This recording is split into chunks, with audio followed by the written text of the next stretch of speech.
Bu Gales, Bu Gendrawan, ada Bu Iko, Bu Sari, Samuel, Ruth, Sari Nanda, Malaysia, Sherini, Marcel. Oke. Terus kita mulai pelajaran kita. Maju ke orang dulu, bikin doa sama lagu. Dua orang.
Menyebabkan udara dingin dari daratan bergerak menggantikan udara yang naik di lautan. Kalau proses angin laut itu terjadi karena suhu di atas daratan lebih tinggi daripada suhu di atas lautan. Udara di atas daratan pun lebih cepat menjadi panas dan naik. Di laut itu apa aja yang kau tahu? Apa aja potensi laut yang kau tahu? Ikan, apa lagi? Apa lagi? Garam,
misalnya ikan-ikan yang kecil mati, terumbu karang yang terdapat terumbu karang dalam air laut, terumbu karang juga menjadi rusak. Nah, potensi yang kedua adalah membuat garam.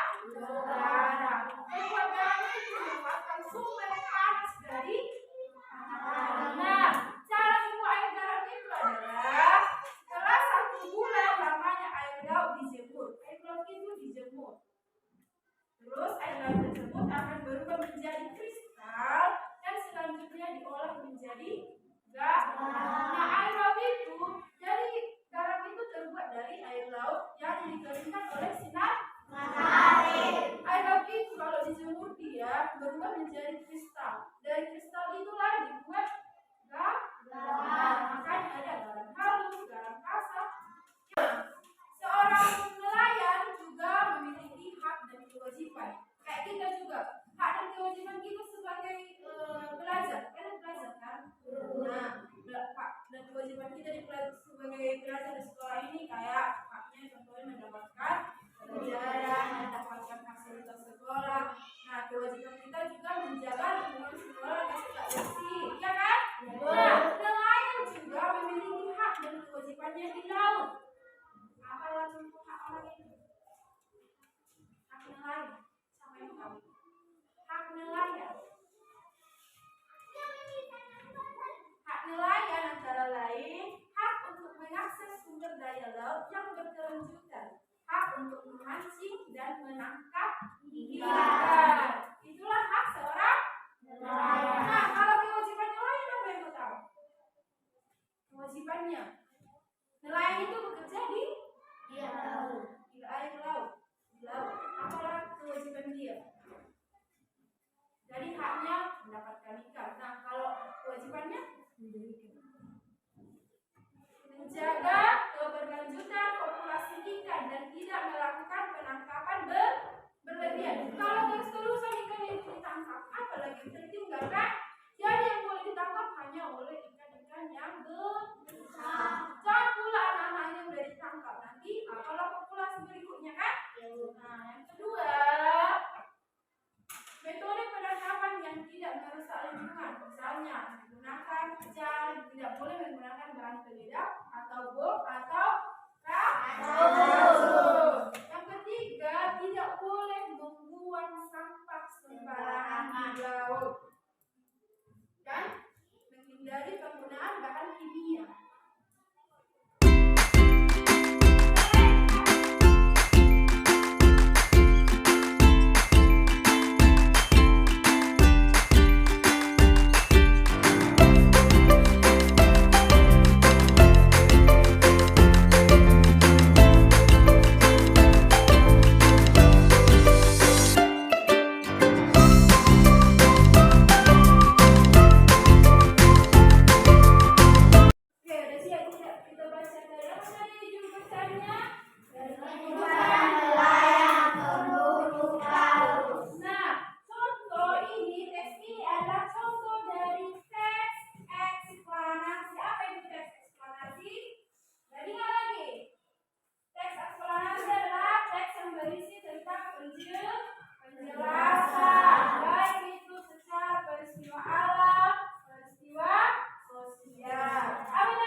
tentukan ide pokoknya atau pokok pikirannya.